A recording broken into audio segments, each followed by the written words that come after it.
Hey guys, welcome back to my YouTube channel. I'm so excited about today's video. It's my first ever Q&A. I went on my Instagram and Twitter and asked you guys to send me your questions about anything and everything, and I was floored by the response. In conjunction with this video, I'm super excited about this incredible new campaign that Always is doing to encourage young women to always keep going like a girl. And use the hashtag #LikeAGirl on your next social media post. And in the spirit of this campaign, today's Q&A is going to be centered all around overcoming obstacles, and I'm going to be sharing some personal stories of times when I thought I might not be able to achieve my goals. I'm a little bit nervous, honestly, to share some of these things with you guys, but I hope that it helps you guys out. If you missed out on this opportunity, be sure to follow me on Instagram and Twitter and turn on my post notifications so that you can be a part of the next Q&A.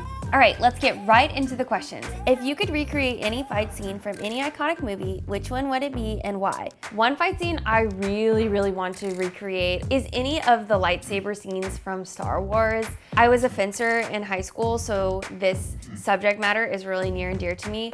Also, who doesn't want to wield a lightsaber like a badass? How do you work up the energy to work out? This is a really great question, and it's something that I've struggled with in the past and honestly still struggle with today. One of the really cool things that I admire about the Always campaign is that they collected a lot of really revealing statistics. For example, I was really surprised to find out that more than half of girls lose confidence during puberty. Some even feel paralyzed by the fear of failing, and 70% of girls avoid trying new things because of this fear. So these are all fears that I definitely experienced growing up.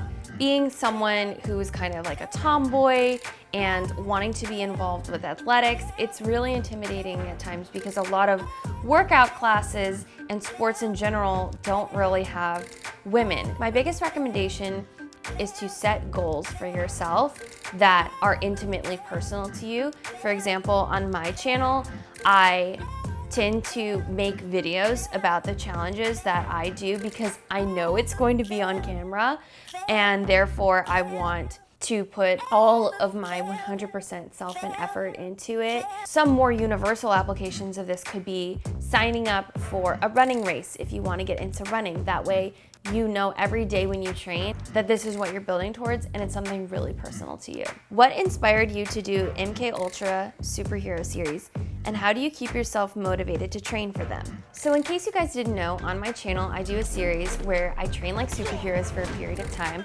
and then at the end I put my skills to the test in a big fight scene cinematic that we shoot, and it's really fun. I was inspired to do this because I have never really seen anyone who I relate to or who looks like me portrayed in the iconic superhero movies that we see. I had been doing extreme fitness things for a while and really wanted to combine my loves of fitness and performance in one type of video. And what I love about the videos is that I get to show you guys the behind the scenes of how I'm training for the role and also what it looks like in a high stakes finale. I want everyone who watches this series to realize anyone can be a superhero if they work hard. Anyone can achieve their dreams if they put their head down and figure it out.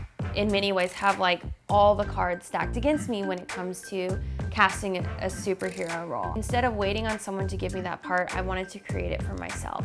How do you keep your exercise goals balanced with your life goals? Sometimes they feel like they conflict. When I was training for the marathon, for example, every Saturday I had to wake up at 5 in the morning to drive to Santa Monica to do a really long run, and then I would come home and shower, and from the workout be very exhausted the rest of the day. And it was really hard at first when I started doing these fitness challenges to say no to social activities, to, not go out, to change my diet. But what really has helped me a lot is surrounding myself with people who realize what I'm doing and are supportive of that. What has been your hardest video to film? Oh gosh, the hardest video to film and one of the toughest days ever for me was absolutely the video I trained like Daredevil. For one particular moment in the video, I had to do a backflip off of a desk, and I was also blindfolded. This is something that I've never really done before. The moment in the video is like half a second long. but when we were filming it, it was so hard. The more that I kept trying, I kept getting more and more scared. I would land and then fall, or like not tuck properly. I really had to reach into a new place of myself, dig down deep and say, just keep going. It was a time when I felt like I had failed so much because I couldn't get it perfectly or properly or to a standard that I wanted. But everyone in the room was very supportive. Despite how many times I kept messing up, I was able to do it. The feeling of working really hard at something and then it finally paying off is unparalleled. Failure sucks, but in my instance, I had to get through all of that failure to pull off something cool.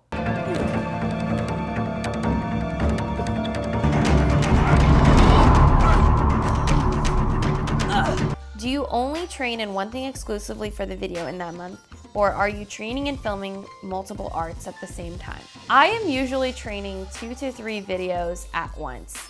Sometimes I have days where I'll train 3 different videos in the same day. And the reason that I do this is because I want to have a consistent output of content, but I also want the videos that I produce to be as involved and deep and detailed as possible. After you left BuzzFeed, have you ever regretted or wanted to go back? A lot of you guys asked this question.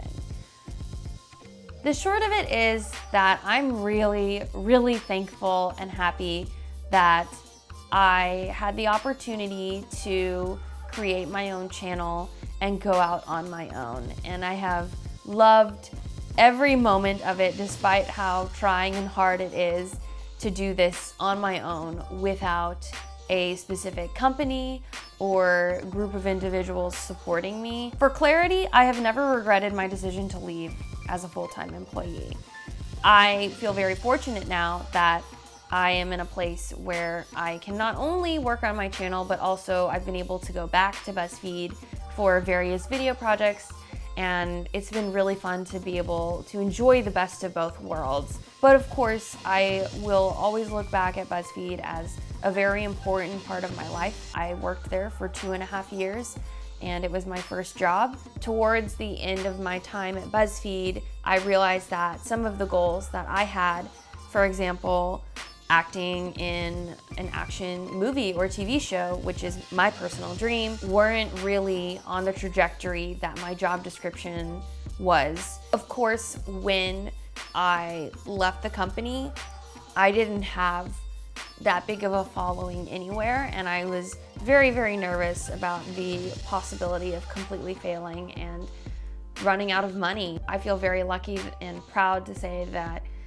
being a YouTuber is my full-time job and it's my passion, and I look forward to hopefully auditioning to be in bigger things too. All right guys, thank you so much for watching this video. I hope that you enjoyed it. It was different and new to sit down and just have a conversation with you guys instead of doing something crazy. If you want to learn more about the Always campaign, be sure to check out the link in my description below. Some of these stories were very personal to me and I was a little embarrassed at first to share, but I appreciate your guys' support every day. If you enjoyed this video, please give it a big thumbs up, comment below with what crazy thing I should try next, and as always, subscribe so we can keep on going on more adventures together. Have a great day. Bye!